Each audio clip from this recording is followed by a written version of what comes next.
everybody. This is Ron Dittmars talking to you from the Erasmus Academy recording studios. And we have with us today Chris as our guest speaker. And Chris, you want to say hello? Hello. Great. So we have the text that doesn't need any introduction. It's the night before Christmas.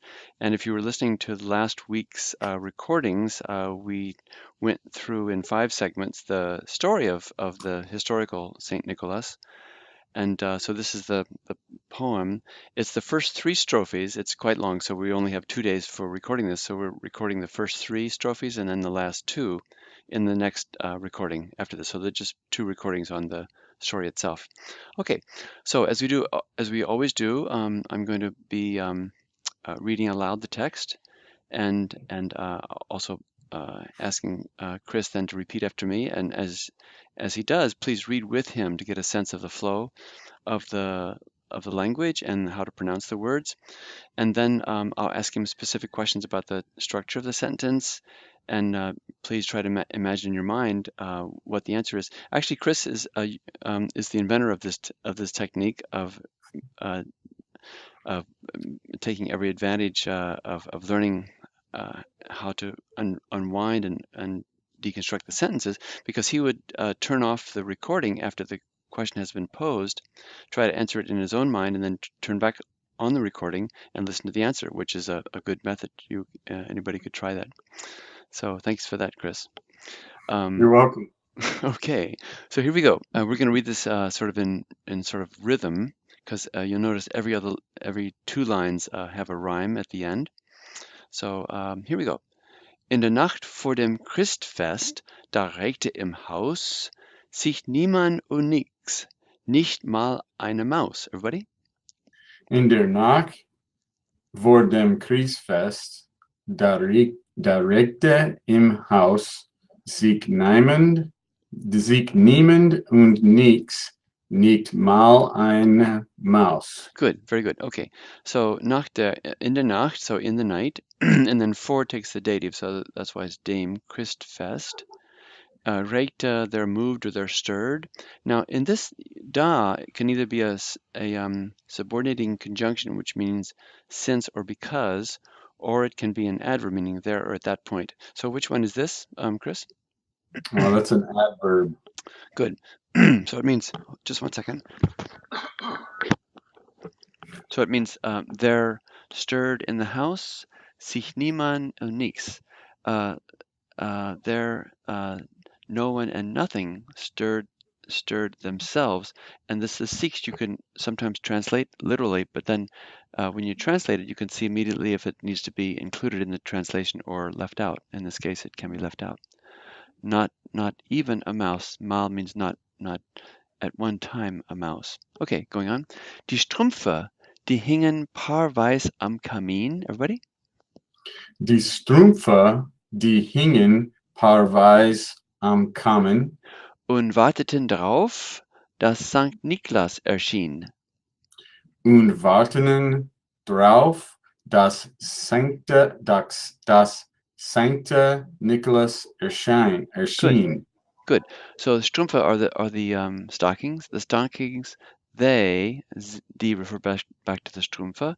They hung, and this is from hangen, hing, gehangen, as a past tense, in pairs, paarweis on the. What is contraction for, Chris? An dem, Good. On dames. Kamin is either masculine or neuter, so this would be on dame. If this were a feminine, it would be on der. Okay. Und warteten drauf. What tense is this? Warteten?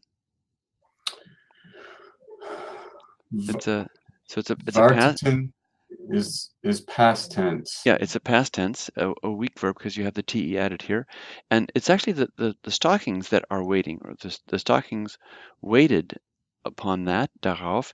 And this is actually the word really should be darauf, but in with poetic license you can delete the e in the first part of that word.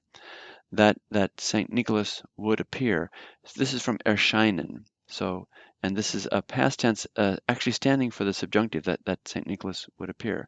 So the stockings, they hung in pairs on the chimney, and we're waiting waiting for that St. Nicholas would appear. Going on. Die Kinder lagen gekuschelt im Bett. Everybody? Die Kinder lagen gekuschelt im Bett Und träumten von Äpfel und Nüsse-Ballett. und träumten vom Apfel und Nüsse-Ballett. Good. Okay, so here lagen from liegen, gelegen, past tense, the children lay. And what part of speech is this? Gekuschelt, as we indicate with a mark like this underneath the word. That's an adverb. It's an adverb. Remember, adverbs don't have any endings, so it modifies how they lay. They lay snuggled or cuddled in bed and dreamed or dreamt of an apple. And this hyphen here actually means that it connects to this second part of this word. So to an apple ballet, and to a nut ballet. This might be a reference to the Nutcracker suite. I mean, to the Nutcracker ballet. Okay, let's going on.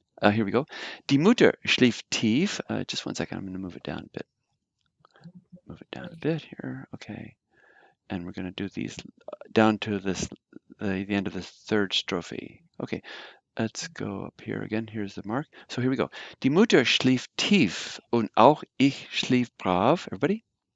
Die Mutter schlief tief und auch ich schlief brav, Wie die Murmeltiere im Winterschlaf. wie die Murmeltiere im Winterschlaf. Great. Okay, schliefen comes from schlafen, so this is a past tense, strong verb because you have a vowel change when it moves from present tense to the past tense. Tief is actually an adverb, so the mother slept deeply, you'd have to say. And also I slept brav, it sort of means slept well, bravely, well. Wie die Murmeltiere, this is as the woodchucks. Winterschlaf means a winter sleep, but also means hibernation. So you want to translate those first two lines? The mother slept well. Or no, And slept deeply. the mother slept deeply, and I also slept well. Good. As the woodchucks in hibernation. Good. Okay. Als draußen vom Haus ein Lärm losbrach. Everybody? Als draußen vom Haus ein Lärm losbrach, dass ich aufsprang und dachte, siehst rasch einmal nach. dass ich aufsprang und dachte, siehst rasch einmal nach. Good. Okay.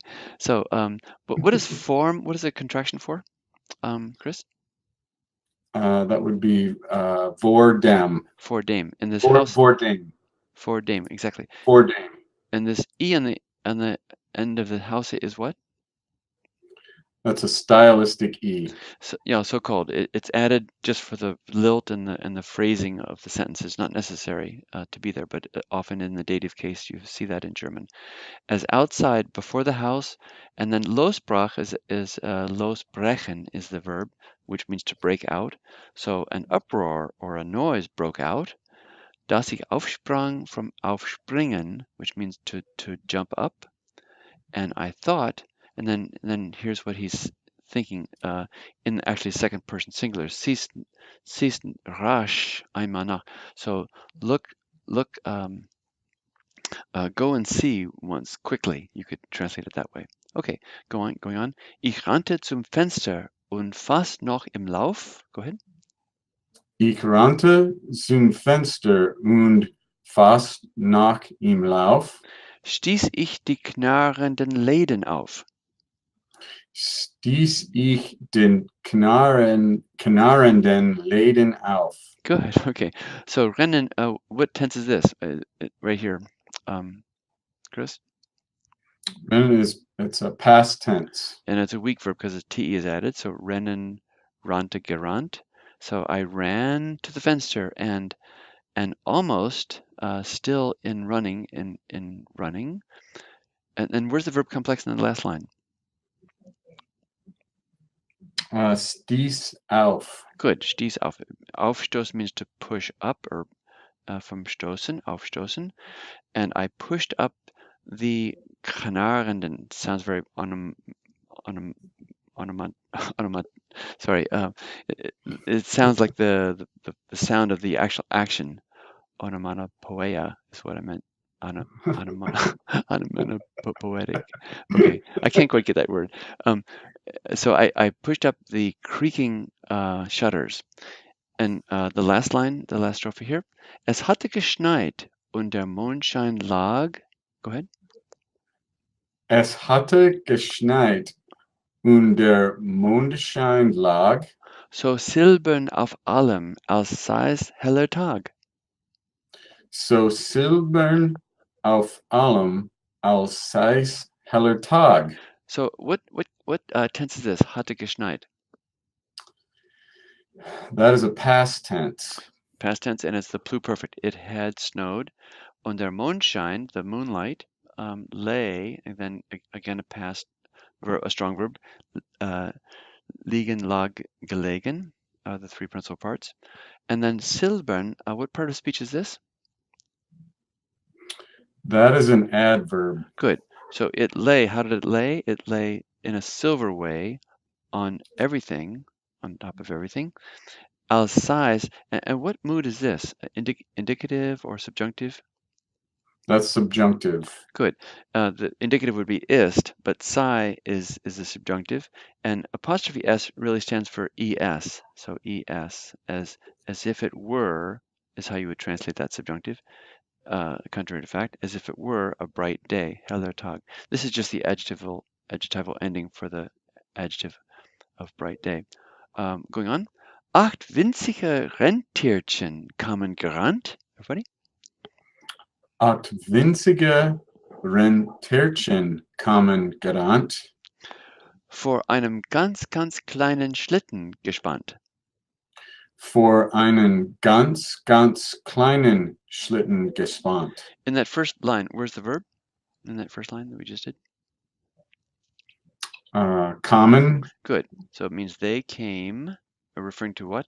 Referring to the reindeers. And what is this ending here, Chris? CHEN, always. That is indicating something smaller than. Exactly. Not smaller than, but just something diminutive or small or charming. So 8 teeny little reindeers came. Now this is how they came. They came gerannt. So this is a past participle serving as an adverb again. How they came running. So adverb. And then gespannt is another adverb. Reigned in front of, before a quite small sled, Schlitten. For takes the dative here, as you see. Okay. Okay. Actually, for is actually, this is the accusative case. I'm sorry, this is the accusative. So reigned before a quite small sled. Going on. Auf dem Bock saß ein Kutscher, so alt und so klein. Auf dem Bock saß ein Kutscher, so alt und so klein, Dass ich wusste, das kann nur der Nikolaus sein. dass ich wusste, das kann nur der Nikolaus sein. So Bock is actually the stool or the seat. So on the seat sat, from sitzen, past tense, a coachman, ein Kutscher, so old and so small that dass ich wusste, from wissen, the past tense, that I knew. And then where's the verb complex in the last part?